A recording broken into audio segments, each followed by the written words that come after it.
because he wanted to play, but also because this cute girl named Karen, that girl Karen became his wife and had been married 54 years. At Bridgewater, he played outfield and first base and was one of the team's leadoff hitters for most of his 16-year career. He often led the league in walks.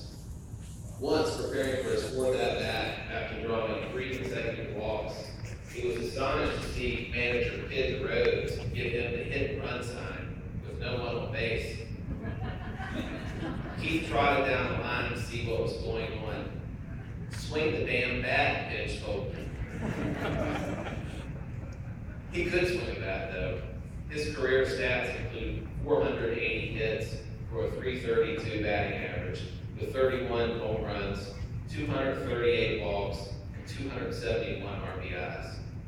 He was a 9-time All-Star honoree, hitting a career average of .428 for those appearances.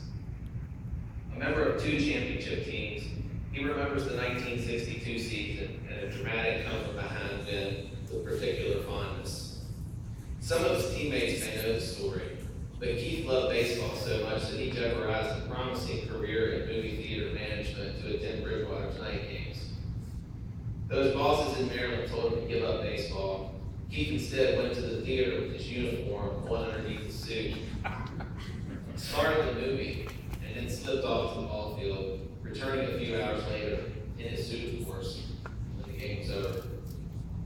He is honored in this Hall of Fame class as much for his playing abilities as for his recent contributions. Since returning to the Valley in 2008, Keith has dedicated himself to the preservation of the league's history and the promotion of its legacy, serving on the inaugural and current Hall of Fame committee, and becoming the principal curator of the RCDL Museum. At the same time, he continues to support the Reds, this season leaving his assistant coaching position to become the club's president. Keith Spitzer.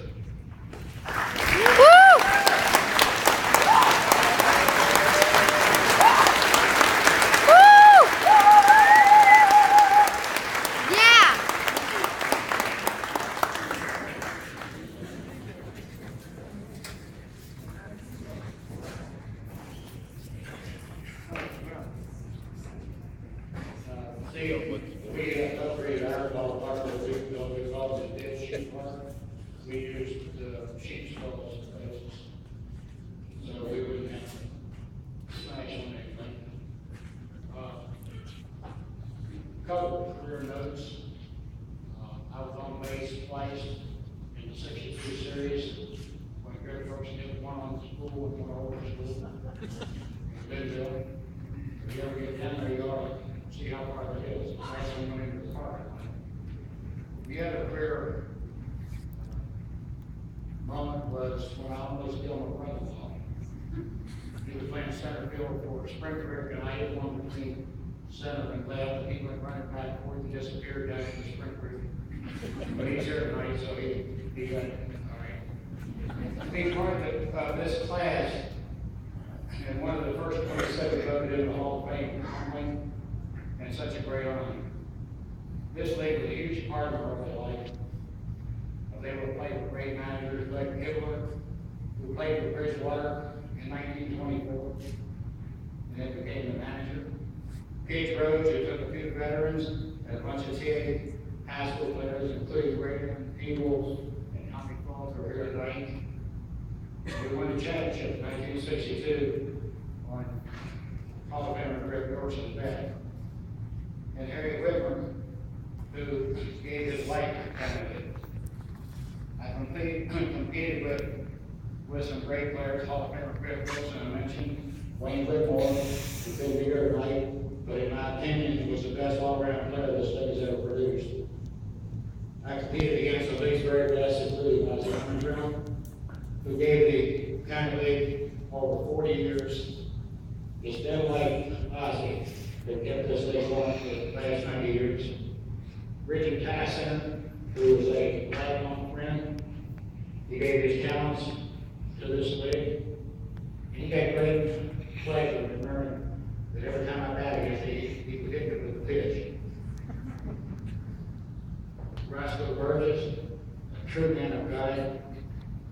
He's playing catcher the first time that I saw him at Greg Rice. I hit the ball to shortstop. And I'm running down to first base, there's somebody behind me, I'll come back to the road, come back to the road.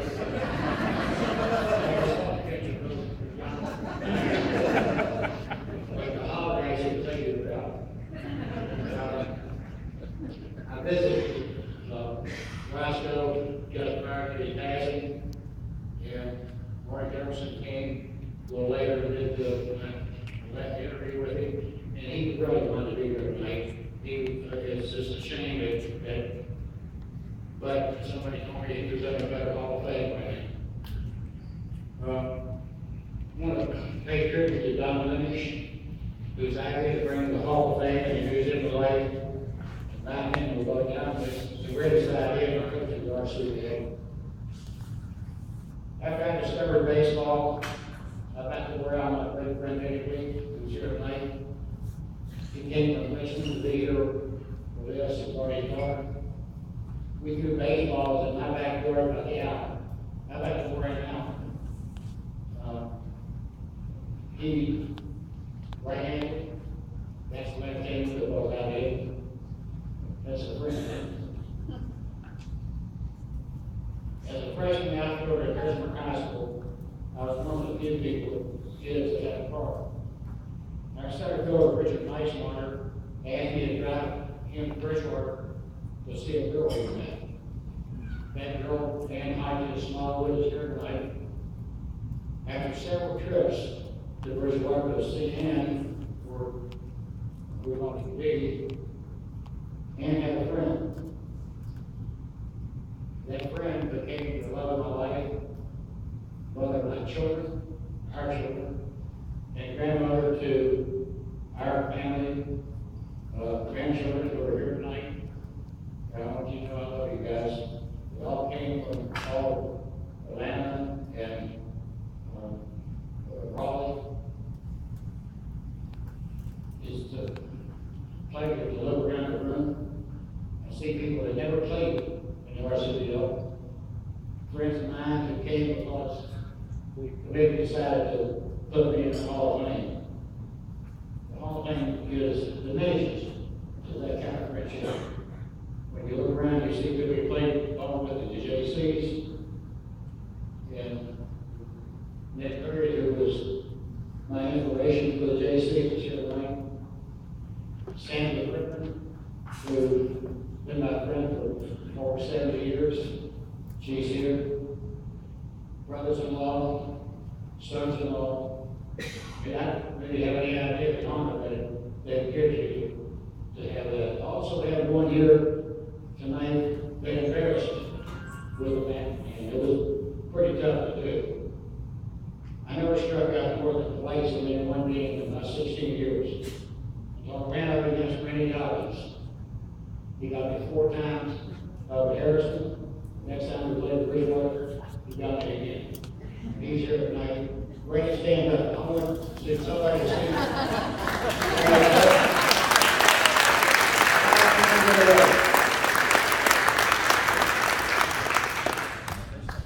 Now that's something you should be proud of.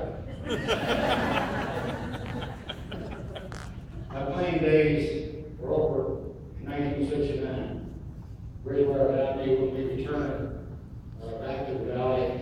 The last 3 years, coach for his base. I thank Charlie Shepard, Bridgewater Ridge, for allowing that.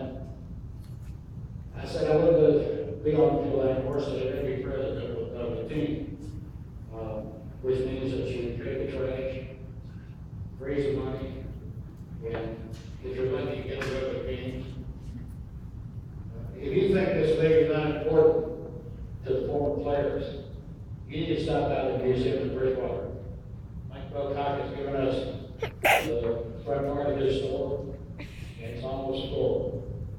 People, I've got uniforms up there from Mount Crawford from 1924, and each uniform from 1924. The first league schedule, 1924 and 1926. Again, I want to thank Don Lynch for putting the trust in me to bring the museum to life. It is on him. All-star pitcher Dick Brookson, who pitched for Linville and played pro ball, once told me you were a tough out. That sums up